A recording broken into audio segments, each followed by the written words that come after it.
Hello, Friends, Women, Ladies. This is Candy Foster, and I'm here to bring you your 2023 Friends, Women Reading Course book list reviews. So let's get started. I have 8 new books for you this year, and I can't wait to introduce you. Lots of good reading in store. All right, let's look at them. The first is in the Workers and Ministries category. It's called Reload Love, Transforming Bullets to Beauty and Battlegrounds to Playgrounds. It's by Lenya Heitzig. In this book, it tells Lenya's story about how her heart was broken by the atrocities of violence on children, particularly in war, and the plight of refugees. And so she asked God, what can I do about it? What would you have me do? So God gave her a mission to melt down bullet casings and to sell them as jewelry, and to fund this nonprofit that she created called Reload Love. This nonprofit goes and it helps children that are impacted by terror. So it'll go into refugee camps, and it'll go into war-torn lands and safe areas, and it will build playgrounds to help bring joy and love back to these children who have been so impacted by violence and by terror. It's very inspiring. It's eye-opening. Read it. You'll enjoy it. Okay, our next book is called The Mind of a Missionary. It's what global kingdom workers tell us about thriving on mission today. It's by Joannes. Oh my goodness. This book just dives into the motivations, the expectations, the risks, and the rewards of being a missionary. I totally recommend that you would read this. It is helpful to understand what missionaries encounter, how we can care for them, how we can pray for them, and how we can partner with them. So all missions boards and committees and support teams should read this. It's comprehensive, and I like how each chapter has a theme, and it also has a testimony or a story from missionaries in the past and in the present, and how their experiences tie into the theme of that chapter. Some of the featured missionaries you will recognize from past books that have been featured in the reading course, and some you'll recognize from current books in the reading course. So I challenge you to read it. I can't just say read it. It's really good all the time, can I? Anyway, so read it. It's really good.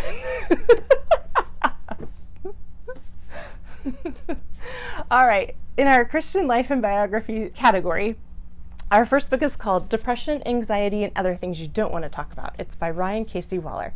And Ryan Casey Waller is a licensed psychotherapist. He's also a pastor and a lawyer, and he personally deals with depression and anxiety and addiction. So he wrote this book, which is part testimony, it's part educating, and it's very insightful. We as members of the church need to have a safe space in which to have conversations about mental health, and we need to do it in a healthy manner. And this author really does it with his insight and his empathy, and he mixes in theology too for a well-balanced approach to mental health. It's enlightening and it is life-changing. Read it. It's really good.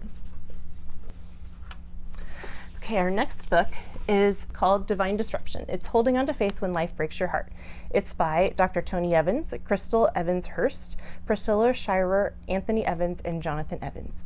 That is Dr. Tony Evans and his 4 children. This book is written by each member of the Evans family, and it gives insights into an input into what happened in their lives in a 2-year period in which they lost 8 loved ones, including their matriarch, Lois Evans. And then, of course, the pandemic hit. So they have a real open and raw conversation about health challenges, loss, about recognizing God's presence in tough times, and how to keep moving forward in faith when it feels as though your world has stopped.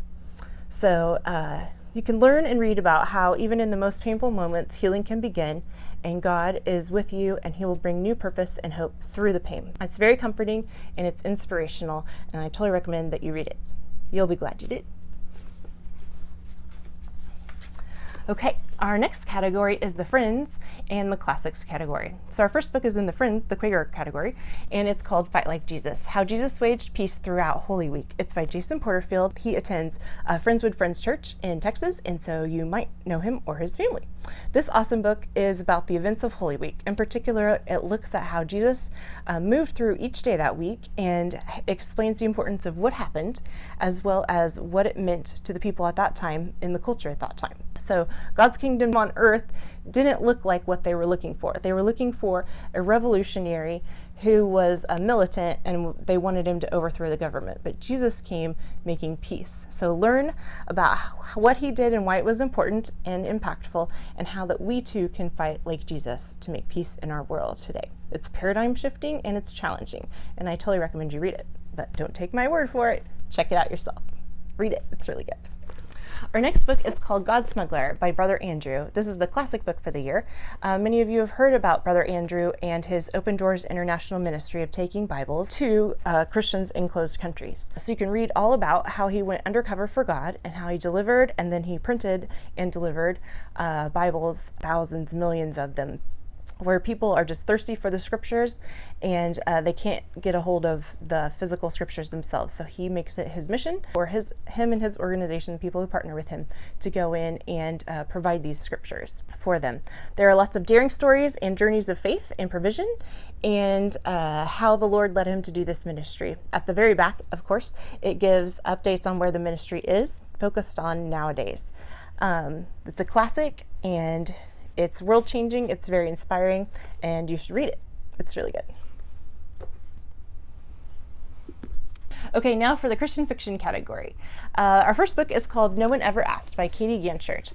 This is about an impoverished school district that loses its accreditation, and the nearby affluent school district is forced to accept students who are then bused in. So the three main characters in the book are: one, a first-year teacher; second, the PTA chairwoman; and third, a new to the neighborhood mom who just became a mom through adoption. It's a riveting tale about the way that we see one another, about the lies that we tell ourselves, about the unexplored stories behind each person that we meet, and the tragedies that can result from our blindness. So it's very appropriate topics for today. It's well written and powerful, but don't take my word for it. Read it. Life-changing. It's good. All right, our last book for today is Amanda Dykes' Whose Waves These Are.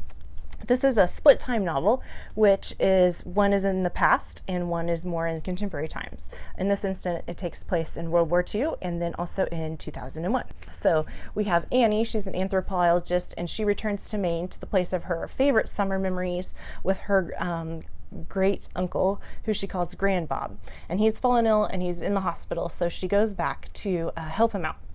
Now, in this town in Maine, there's water inlets and lots of waterways, and so she has to rely on the handsome mail carrier and his boat to tow her around the inlet because there are no cars or roads in this area. Needless to say, sparks fly. Upon discovering boxes and boxes of rocks shipped from all over the world in Grand Bob's house, she embarks on a journey to seek answers and set things in order for Grand Bob so when he comes home from the hospital.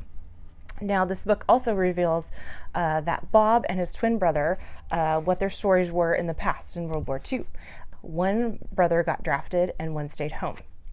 One was always saving the other, and the other was always getting rescued until the day that the roles were reversed. It has affected relationships in their family for generations. And this is a story of understanding of how a person's history shapes who they are. And it's also a testament to the strength of friendships and perhaps a chance of love.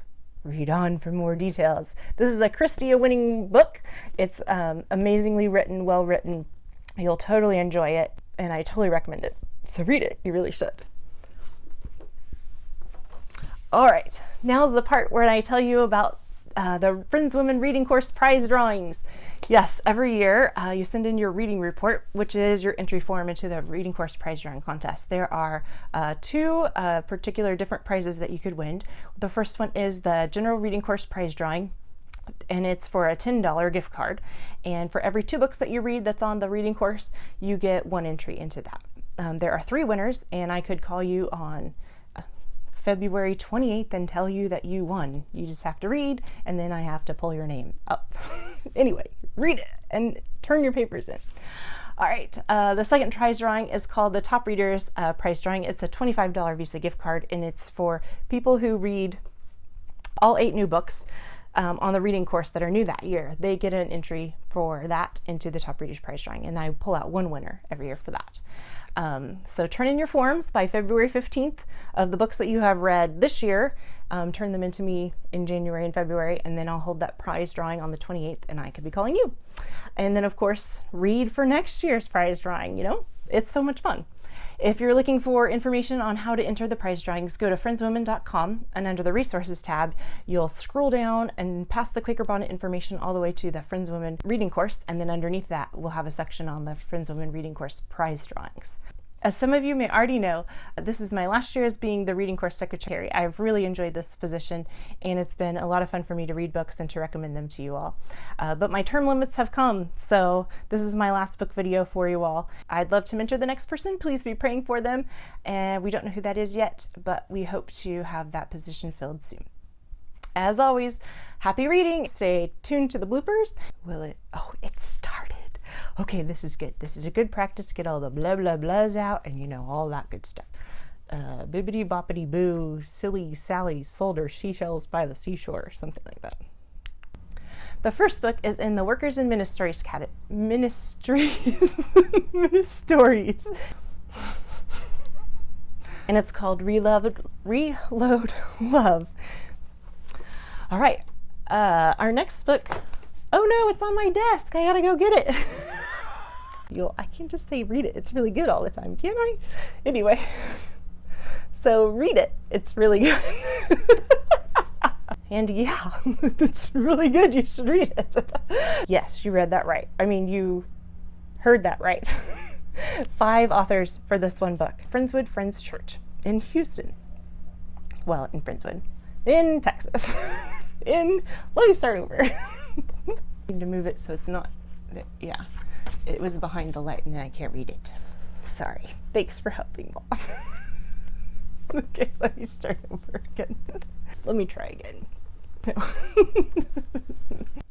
This is an onion peeling back the layers story. How do you say this?